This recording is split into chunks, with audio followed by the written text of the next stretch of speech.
Hello, my name is Rick. This is the game Sunless Skies.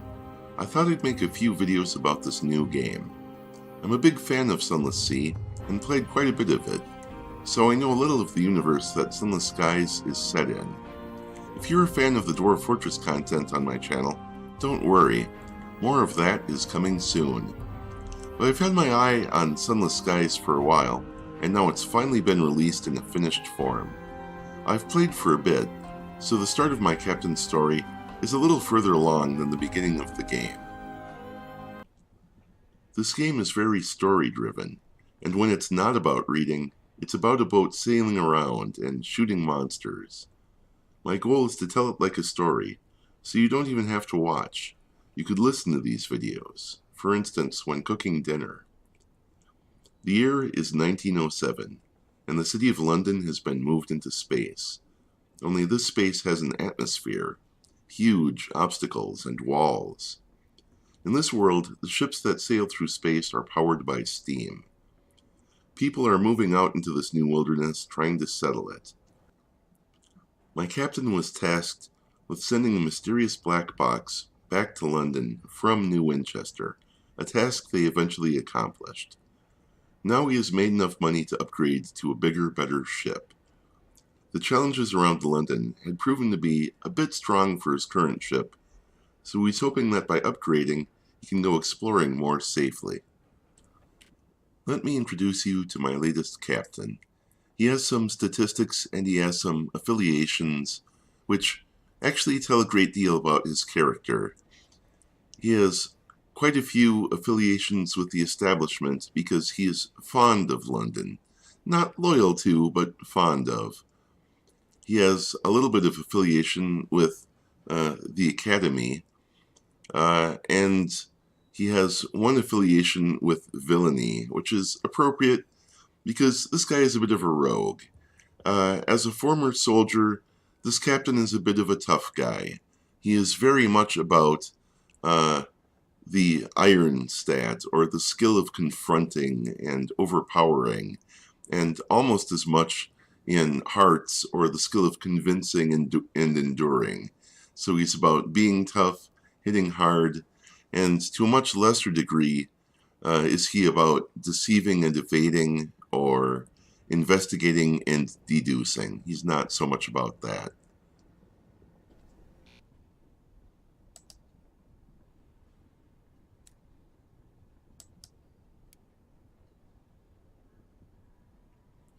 So here we can see a little bit about this guy's past, and it says a great deal about him. It really explains who he is, basically. He was an explorer. He used to explore the Untersee, which fits for one of my characters. I used to play that game quite a bit. He had a teacher, he had a mentor. He was injured in a accident, basically. He's been welcomed by the establishment, which makes a great deal of sense because he's no friend of the Tackities. He's haunted by nightmarish visitations in his sleep, which there may be other reasons for that. He feels at home in the soot and grime of London. He spent his youth among the parlors and privilege of the wealthy in his past, and he gets along with the high society of some of the other cities in this region to this day. At one point, this guy went completely mad, and rather than recover, he just learned how to lie better. So, what little skill he has in lying, it comes from that, apparently. And he's got some other little secrets from his past. Now let's meet this guy's crew. Let's see. So, this guy's picked up a few people along his way and assigned some of them mostly to focus on the stats that he was trying to boost the most. But you could switch to these other people at any moment. So far, we've got the Fortunate Navigator, the Incognito Princess, the Clay Conductor, the Inconvenient Aunt, the Repentant Devil, the Fatalistic Signalman. We have the Incautious Driver, whose story we've pursued a little bit, the Rat Brigade, which is a small group of intelligent rats that really embrace the steampunk aesthetic of the world that they live in. And our mascot is the inadvisably big dog, who is possibly larger than we are. If you're watching my videos, I'd like to think of you as my crew too, so feel free to shout out instructions like, go faster, go slower, turn left, don't hit that rock. Or, feel free to offer me advice on obvious things I'm missing or stuff I should be doing. It helps everybody. It's good for the community. So go ahead and be my crew and pitch in and shovel some of the coal while you're at it. Let's take a look at the map and talk about what's been done and what hasn't been done. So here's a map of this region of space as this captain knows it, and it's largely been explored. I'm aware of every major landmark that I've heard of that appears on this map. The story at the Polmere and Plenty Circus has been completed, so every time we drop by there, we can just catch a show and have a fun time and make a port report, and that's about it. Pretty much everywhere else, the stories have not been done, except for Hybris. Bad things happened there. Mushrooms took over and ate some people or something. I'm not entirely sure. It doesn't matter. There's not much reason to go there anymore. But other places, Carlon, you sort of pursue the story by accumulating terror, and my guy gets too scared too fast. I don't know what to do with it. Possibly other than sailing over to Magdalene's. Oh, but sailing back and forth like that would be kind of a pain. Maybe there's some other way to do it I haven't figured out yet. To catch you up to speed about the last thing there is to do is take a look at the ship.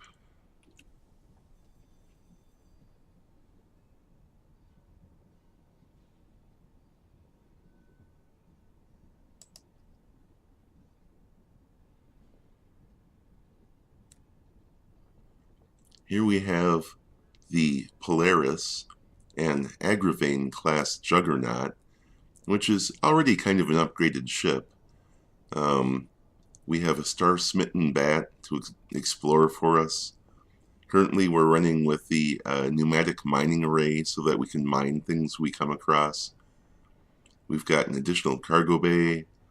We have some somewhat upgraded guns for my abilities, and the guns that I've found so far, these are kind of the best ones we could have. One is a standard gun slot. The other is a rocket gun slot. I'm not terribly good with it. I kind of like the short-range weapon better, actually. We have a couple levels of shielding, and we have some extra room for the crew with sensible plumbing. What we also have is enough money to get a bigger, better, more badass boat.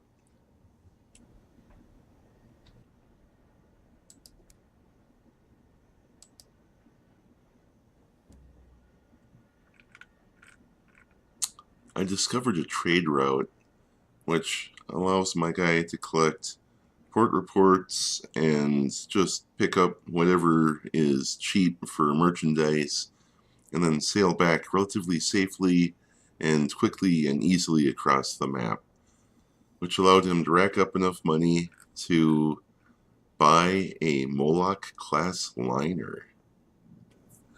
So let's do it. Let's buy a new boat. Just like the guy in the movie says, we're going to need a bigger boat. I noticed that the new boat takes one less armor slot, so I'm going to take out one of these things of armor. And so far as I know, everything else will just drop into place on the new boat because that's what it did previously. So let's find out. Trade for minus 10,000? Sure, why not? Name your locomotive. You know, a number of different names spring instantly to mind. The Minnow, the Venture, the Titanic. But given the pretty shiny new gold color of our new boat, I'm going to go with the Heart of Gold. Oh, or maybe just the Heart-O?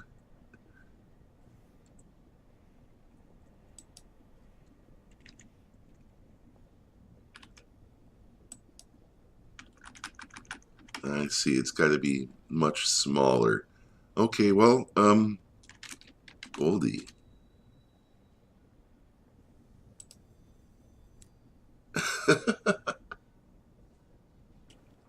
Well, this is kind of exciting. I have a plan for this, and the plan is to go back to London, explore the space around London a little bit, and do this mission over here that we've had for some time. The Royal Society wanted these hours in a barrel, and I have those stashed away in the bank already. So all we need to do is go to the bank in London and retrieve them, and then drop them off to complete this mission that we've had for a long time.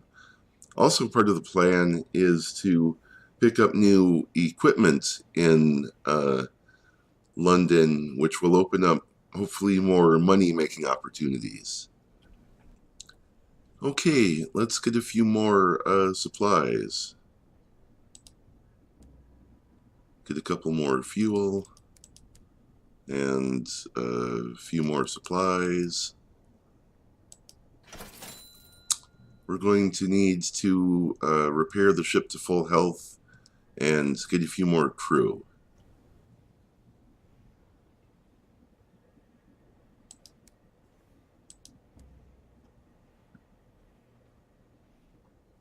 I'm going to hire on crew.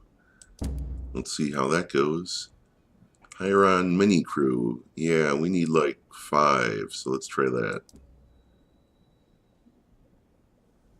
They stumble aboard, blinking away the fog. Core, they say. Beds. Yeah, I'm gonna try to resist the non-stop urge to do British accents, since I can't really do them justice. But we've got 5 more crew, which is exactly what we needed, and lost 60 sovereigns. Great. Now let's repair the ship. Fully repair your hull. Okay, that was 30 sovereigns, but hull is cheap and well worth the price. We have a couple more new empty slots on this ship for equipment. Let's see if there's anything more we can do here at New Winchester.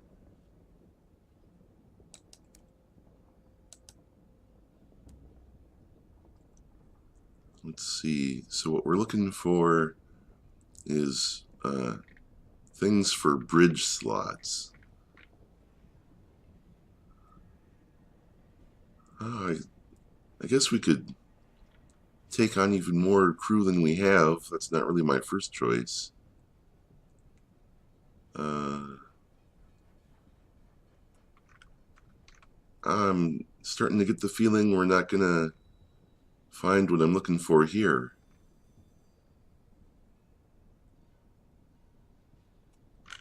Yeah, no. I guess we really have to. I mean, all we can do is crew. I'm not gonna do it. I'm gonna go to the bank and bank that bit of armor we have in case we ever need it for something, which I don't know why we would, but hey, maybe we'll get a giant ship that takes 8 armor slots sometime or something. I don't know. All right, let's do it. Let's go to London.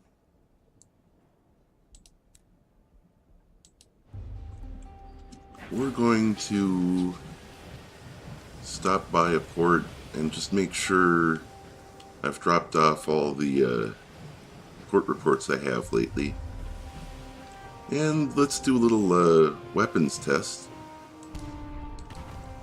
Okay, good. Weapons are working.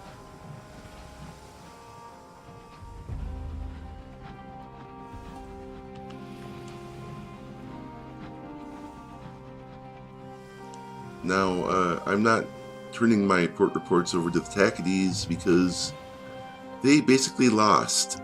They lost the war. They're not around here.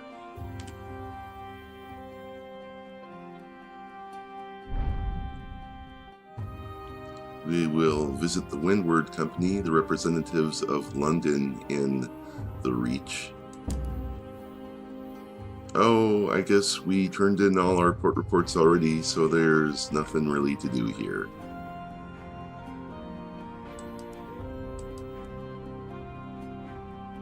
I'm taking a brief look at the store. Do I want to buy something on the cheap while I'm here? Sure.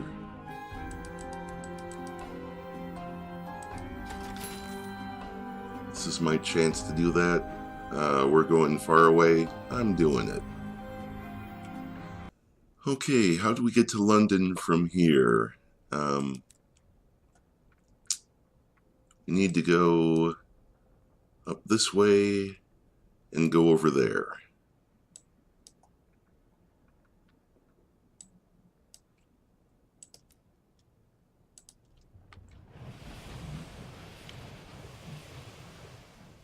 Oh, look. It's one of London's giant ships trying to crash into me as usual. We'll let them go this time.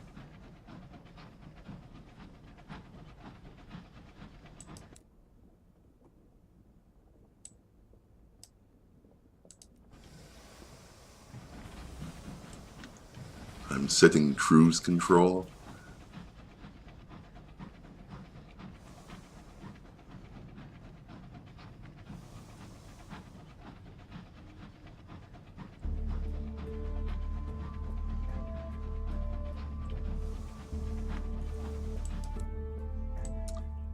I check the chart fairly frequently to make sure I'm constantly on course, but also to watch out for things that my guy can see that don't quite appear on this screen. Oh, testing the ability to dodge. Weapons test. Oh, all these boats run so hot.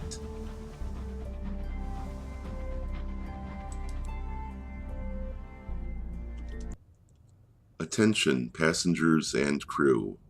We are approaching the memorial to the unknown rat. If you look out the windows to your left, you will see something silly.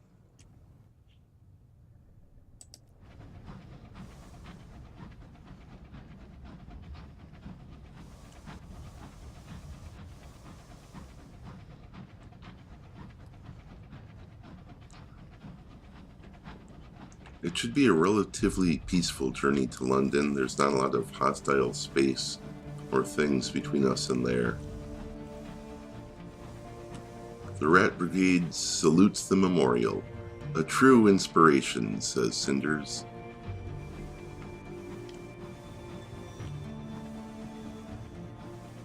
This is the way to go, right?